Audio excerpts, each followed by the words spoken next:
Hello, you are watching a series of interviews about the AFC activities, and today in our studio we are having a special guest, the Chief FinTech Officer of the Monetary Authority of Singapore, or MAS, Mr. Swapnendu Mohanty. First of all, welcome. Thanks for having me. Also, I want to know, in your position, as far as I'm concerned, you are responsible for creating development strategies for public infrastructure and regulatory policies around technology innovation. Could you please share your thoughts on what strategies and initiatives have you implemented to foster technology innovation in the financial sector, both domestically and internationally? It's a very broad question. But if I look back 5 years from now or 6 years from now, we had a broad set of things we want to develop in terms of infrastructure. One key infrastructure we focused on was upgrading our payment systems. How can we make the payment systems as a public good very efficient so the banks and the fintechs can use it to help them to move money for the customers easily. So we launched something called PayNow, very popular in Singapore. It allows people to move money in 3 clicks, zero cost, and absolutely delight for consumer. We also think through that whole experience of cross-border. How can people send money overseas to their relatives, to their friend, in the most elegant way? We started a project called Connecting Our Domestic Payment Systems to International Payment Systems. There are 3 countries or 2 countries we already connected, India and Thailand, and we're now connecting to Malaysia. There's another infrastructure, which is international connectivity. Again, on the domestic side, we also focused on how to connect data systems between the banks. So we created a public project called SG Findex, which allows banks to share the data, customer data, based on customer consent among each other. So that's another example of infrastructure which allows people to access all the financial data from different banks, different institutions, and able to see in single place all the financial assets. Similarly, there are other examples where we have put infrastructure to facilitate opening bank account using your national ID or national database called MyInfo, so that when you open bank account, you don't need to go to a branch, fill paper. It can be all done online because MyInfo, or national infrastructure for citizens' data, is being used to populate the data to the bank account systems. So there are many such examples from opening account to moving to sharing data to moving money, and not only domestic, also international partnership. Yeah, very large-scale projects. Yes. So why is there so much hype around this topic in our society? I mean, not only the... You mean the fintech or... Not only fintech, but also... Technology. Exchanges. Financial services, historically, if you look at it, it has been a slow process when it comes to innovation. The last innovation in financial services was the ATM machine, which was many years back. But then last 10 different companies like Apple, Ant Financial, they all came and started disrupting this space. So suddenly consumers who are now moving to digital platforms, they expected the financial services also to be like any other apps, to be digitally very eloquent, very seamless experience.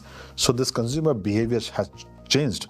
So there's a much more demand from consumers for the financial services to be quite different from what they were having to deal with previously. That's one part, consumer experience. The second part is that financial services also historically has been not that inclusive. So there's a huge demand to make financial services more inclusive, get more people access to financial services, and the way to do it is to use technology. So this kind of fintechs, digital assets, all the new terms you're hearing, they're actually helping banks and fintechs to provide financial services to more people who traditionally didn't have access to the systems. And the third aspect is actually much more world is much more connected.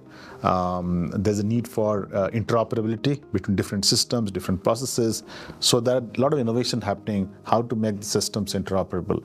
So that's why the space is quite exciting. Ultimately, if you think about it, for a country to succeed, they're going to focus on making their economic activity as similar as possible, and finance is a big part of that.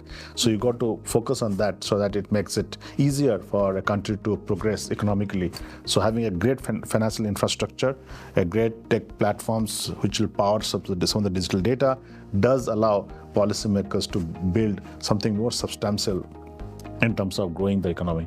And what about the crypto exchanges? Well, crypto exchanges, they started an experiment. In some market, it became, well, the intention was good, but it became highly speculative. And people didn't know why they're buying this crypto tokens or crypto money. But last 1 year, you have seen globally the market crashed.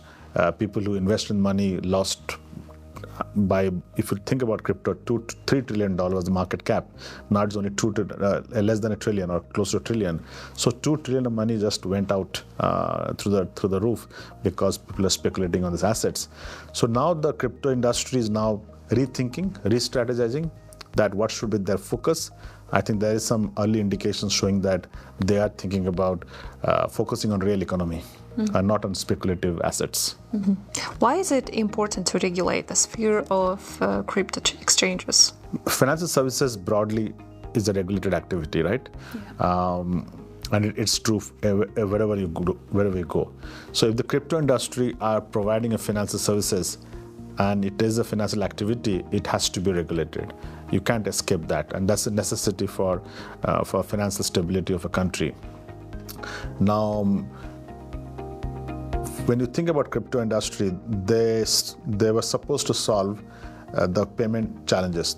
The Bitcoin was created to make peer-to-peer payment system super efficient, but that never happened. It went to a speculation, and a lot of people created a lot of kind of fraudulent coins.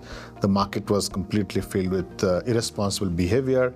So it is important for regulators to clamp down.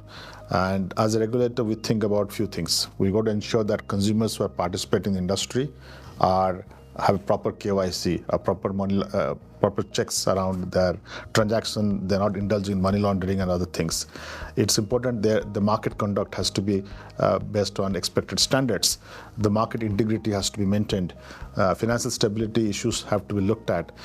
Prudential regulation has to be applied so that these crypto companies don't create systemic impact. So there are the whole set of risks which this industry brings. That's the reason why they got to be regulated and in a much more robust and a stronger way. Thank you. Emerging markets often face unique challenges, and in adopting all that fintech solutions that you covered, how does MAS approach them? Well, we look at what financial activity that particular fintech is doing. And we have regulations which regulate that financial activity.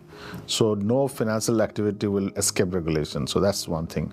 Second thing, because of technology, it brings a new risk called tech risk. And we have started looking at it very closely in terms of the technology itself should not be a risk to the financial system. So we look at the tech risk when new technology comes in terms of AI, in terms of blockchain. We got to ensure that they're all resilient, they're all scalable, they are not creating systemic impact, negative impact to the financial sector. So we look at tech risk as very closely. We also look at governance. Technology can create a very different way of managing financial systems. They can be highly decentralized. So there's need to look at how the systems are governed, who are the stakeholders, and how they're managing the integrity of the platform, the systems they've developed. So these are the reasons. These are the ways where MAS looks at it very closely. But broadly speaking, fintechs. One thing I can say, fintechs by design are supposed to change where consumer experience financial services for better. They're supposed to help the financial sector to deliver financial services much cheaper than it used to be. Fintechs are supposed to help financial services to also be far more inclusive. There are all these good things fintechs bring. While keeping and protecting that good things, we've got to ensure they're also governed well, they're managed well, the risk management is well entrenched in their thinking. So regulation and innovation will go in a balanced way as we move forward. In your experience, what are the key prospects and opportunities for fintech innovation in emerging markets such as Kazakhstan? This is first question. And how can these markets leverage technology to address financial inclusion and sustainability challenges? In a market like Kazakhstan, I think, which I would presume is somewhere in emerging in terms of emerging growth. Definitely, if a market is in emerging status, technology can play a huge role in transforming the economy faster. It can leapfrog a lot of traditional infrastructure and quickly bring Kazakhstan to a modern digital economy faster in terms of process. So I strongly believe places like Kazakhstan should be able to take advantage of all this technology, all these solutions, and rapidly build their economic infrastructure. Second, on sustainability, if you think about future of finance, there are three things. Finance is going to get embedded into daily life in terms of digital life, whether you are in a travel portal, whether you are doing online education or you are doing e-commerce. Finance will be embedded in each of these services as almost like part of that service. It's not separate. That's called embedded finance. Finance is also going to get more decentralized. The whole digital asset, crypto industry, the ideas they brought into the table, you will see a lot of decentralized financial services, which is primarily targeted to make the system more efficient. As against today's, a lot of intermediaries, a lot of cost structures goes with that. Can that be changed? And the third bucket is sustainable finance. Finance is going to focus on powering assets which are sustainable, because there's a SDG 2050 goals, and all countries are supposed to comply by that year. So banks play a crucial role. So finance is going to focus on a lot of sustainability aspect. And again, you need a lot of fintech. Green fintech is a new evolving space which is helping banks to focus on sustainable finance, helping small businesses to think about how to disclose their sustainability matrices, so they know what kind of behavior systems or processes they need to play, so they change the practices to be part of more sustainable practices. Hence, they'll access better finance. So that's a whole sort of activity and opportunity in that space as we speak. Mr. Sapnendo, it was a pleasure to interview today. Thank you for your time. Thanks for having me.